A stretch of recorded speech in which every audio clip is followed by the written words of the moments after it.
Okay, friend, I've got something for you, and it's kind of important. This morning, my wife and I were having coffee and sharing things, and she just pulled open her Bible and she began to read from the nearly inspired version, otherwise known as the NIV. She likes it. It's good in some places, in my opinion, but not so good in others. But nonetheless, she was reading from it, and she read Proverbs chapter 2 out loud to me, and then Proverbs chapter 3. And we were enjoying the meanings and the nuances and all that. And it was particularly interesting was I had a dream the night before, because when you get into Proverbs 3, this was actually last night I had the dream, but when you get into Proverbs 3, which I'm not going to be talking about, but when you get there, it talks about that if you want to find favor and good understanding in the sight of God and man, you need to bind mercy and truth around your neck, like put them like a necklace around your neck. I thought, well, I had a dream about that last night. Very interesting. But that's not the point of this particular video. I want to share something with you that I thought was very helpful to me, because you see, I'm wanting to make some decisions, big time decisions, like, oh, should I do this? Should I do that?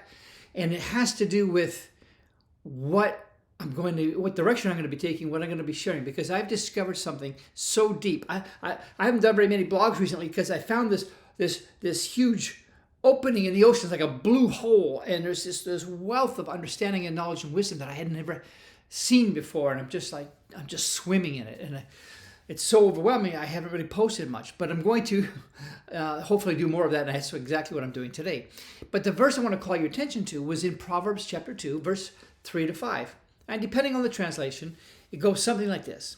If you call out for knowledge and raise your voice for understanding, if you seek it like silver and search for it as for hidden treasure, then you're going to understand the fear of the Lord and find the knowledge of God. And then a few chapters later, you're told that the fear of the Lord is the beginning of wisdom. Well, there's a couple things here that might change your whole view on things. First of all, this is if you call out or cry out for knowledge. There's an intensity. It's not a casual inquiry. Hey, God, if you happen to know something, you can share it with me. That'll be all right. Just, send me an email. No. There's a lot more intensity, raising your voice for understanding. But here's where it gets down to. I'm trying to figure out, should I do this or this or this? And I was telling my wife yesterday, I said, I don't right now, as of yesterday and even somewhat today, know where to focus, where I'm going to be teaching, because I have got so much new stuff that he's opened up for me that is absolutely critical and life-changing and incredibly fruitful and productive. And it's like, where do I go? And how do I do this? And so I'm trying to figure that out. And sometimes my go-to position has been, well, Lord, what should I do? Right? You've probably done that. Well, Lord, what's the will of God? I want to know the will of God. I want to be able to prove that acceptable, perfect will of God. I want to know what that is from Romans 12, right? And so I want to know that will. And so I ask, Lord, what do you want me to do here? But do you know, and you've probably done that yourself, but do you know, and this is beautiful, that God, like when we're born again, we're babes, if you will, in Christ. And he teaches you like a little baby. Here's the food. Open your mouth. Here, zip, put it in your mouth. I used to do that with my baby, right? And so, but there comes a time when we're starting to grow up and we'll go from milk to bread and then from bread to meat. One of those threefold progressions found in Proverbs 22:20 that says, talks about the have not I written to you excellent things? That word excellent is the word threefold. That you may have words to answer those who ask you, that you may know certainly the words of truth and be able to answer those who ask you. So there's this threefold progression that we see in Scripture. And so I'm wanting to know the will of God. And I'm wanting to go from the milk of the Word to the bread of the Word to the meat of the Word. And I want to grow up and be, a son, a mature one of God. If you're a daughter, do you want to be a little baby drooling, or do you want to be a daughter of the King? There's a difference. And so what does that look like? Well, there was a time when you say, well, Lord, should I wear this or should I wear that? Should I go to this or should I go to that? What do you want? Because maybe, Lord, if I go down this street instead of that street, I'll meet somebody I'm supposed to meet or whatever. And that's fine to some extent. And I have, by the way, gone from when I used to live in British Columbia, Canada, and my friend Rick Osborne and I and a couple other fellas we're heading down to California, to Los Angeles area, where I don't think I'd ever been before. Maybe I had been once. Yeah, I think I had been once. But, been a long time. And it's about a 1,500-mile drive. Translation, that's about 24 hours nonstop in the car. So we took turns driving, and we left on Saturday morning with the intention that hopefully we could get to LA in time to find a church that we'd heard about, the Vineyard Church with John Wimber. Didn't know where it was. All we knew was that it was in Anaheim, but it's a pretty big place. 10 million people live in the area. And we did not know anything else about where it was. And so we drove for 24 hours, and when we got into the general LA area, we're saying, I think Rick Osborne was driving at the time. He said, well, Lord, which way should we go? Well, because we didn't know. And we had no way of figuring out. We did not have, GPS. We didn't have any of that kind of stuff in those days, right? And we didn't even have the address of the church. So he said, well, what do we do? We said, well, it felt like the Lord said, take this exit, which we did. And then, take this one, which we did. And then we came up to almost like a stop sign at the end of an off-ramp. And a car goes by us, because now we're going 5 miles an hour or whatever. A car starts to pass us very slowly. And some young people were in it. Heck, we were young. We were in our 20s. And they rolled down the window. And they said, hey, follow us, follow us. Well, we didn't know who they were. We didn't know where they were going. But things out, we didn't know where we were or where we were going. We just followed them. And they took off and went in a certain place and then went into a subdivision. We didn't know if we were going to somebody's house for breakfast. We had no idea. But we followed them all the way to a school in a residential area. It happened to be the school where there was a church service about ready to start. And the church service was, in fact, the Vineyard Church with Pastor John Wimber. And we arrived on time as if we had left with the intention of being there in time for starting. So I understand being directed by the Lord. I get that. But I want to tell you something. There's another layer. There's another level that the Father's wanting to take you to. And when Judy read the passage to me today, at the NIV he said it this way. If you call out for insight.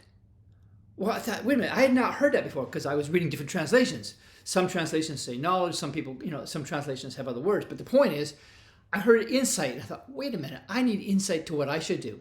So that's when I went in and I took a look at the words for knowledge and the words for understand or understanding and the words for wisdom. And they're all different in the Hebrew. And so when I took it and I expanded it out with the full meaning, this is how this reads. And this is important for you if you want to become a son instead of a baby, if you want to grow up instead of always having to know, I don't know whether to, wind my watch or cross Church Street or something like that. Here's how it goes. It says, if you cry out for the ability to think strategically and analytically with the capacity to see the why behind things so that you can discern between options or nuances. Okay, that's a load right there. Just think about this. Like, I'm not even a third of the way through this. Do you want the ability to be able to think strategically, long-term, large-scale, that kind of thing, and think analytically in a way that gives you the capacity to see the why behind things so that you can discern and choose between options or nuances? And it carries on. That's a big one right there. Wait a minute. I want that. It says, and if you cry out for that, and it's not finished, and it says, and if you lift up your voice asking for, well, it says understanding, but asking for the ability to analyze and reason with a mind skilled at processing complex or layered issues. Oh, wait a minute. Do you want that? The ability to analyze and reason with a mind that is skilled at processing complex or layered issues? Or do we always want to be a little baby? Oh, Father, tell me what to do. Tell me what should I have for breakfast? Whatever. Okay? If you seek this as you would silver. Why? Because it's so important. And if you search for this, it's like you would for a hidden treasure. You're going to search to have a mind that's skilled at processing complex or layered issues. I want to be able to think strategically and analytically with the capacity to see the why behind things so I can discern right and wrong between options and nuances. If I do that, then you will, and it says understand, but it's a verb there in the Hebrew, bin, B-I-N, which means then you will be able to perceive, to separate mentally, and to distinguish between things, and to grasp the meaning of the reverential awe of God. Fear the Lord. Which is the beginning of chakmah, or wisdom, which is the ability to skillfully navigate life with mastery and expertise. And in the process, acquire, D-A'-A-T, translated to knowledge most of the time, acquire the intimate, experiential knowing of God. Friend, that is a huge wow. I'm going to read it to you just now, just in one long sentence, if you will. If you cry out for the ability to think strategically and analytically, with the capacity to see the why behind things, so you can discern between opinions or nuances, and if you lift up your voice asking for the ability to analyze and reason with a mind that's skilled at processing complex or layered issues, and if you seek this as you would silver and search for this as for hidden treasures, well, then you're going to be able to perceive, to separate mentally and distinguish between things and grasp the meaning of the reverential awe of God, which is the beginning of the ability to skillfully navigate life with mastery and expertise and acquire the intimate, experiential knowing of God. Now, friend, I don't know about you, but that hits me deeply. I went and said, I began to do this. It's not like, oh, isn't that great? I said, okay, God, I cried out. And I lifted up my voice loud, and I'm asking him for that because I want that more than I've ever had it before. Because he's growing me and you up into mature ones in him. We're created in the image of God to be like him, to think like him, to have the mind of Christ and not always be a drooling baby. So, I submit to you, humbly, to take this passage, Proverbs 2, verse 3 to 5.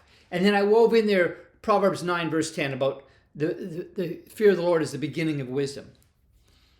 And the word wisdom, as I said, is chakmah, which is the ability to skillfully navigate life with mastery and expertise and acquire the intimate experiential knowing of God. And this idea of expertise, that takes effort.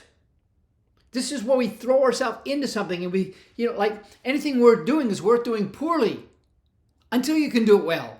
I know all about that. I've done a lot of things poorly, but you persevere and you can begin to do it well. Public speaking, whatever it is, writing, singing, doesn't matter what it is, sales. Listen, what I'm thinking of taking people into, I haven't got ready yet, it's going to take a little while, is a level of mastery. Excuse me, somebody's at my door. Is a level of mastery, and I'm going to be inviting folks into that in a way that will blow your mind. But I got somebody at my front door. I got a plumber coming over, so I'm going to let it go right now. But God bless you, and hopefully we'll see you on the next episode. Bye-bye for now.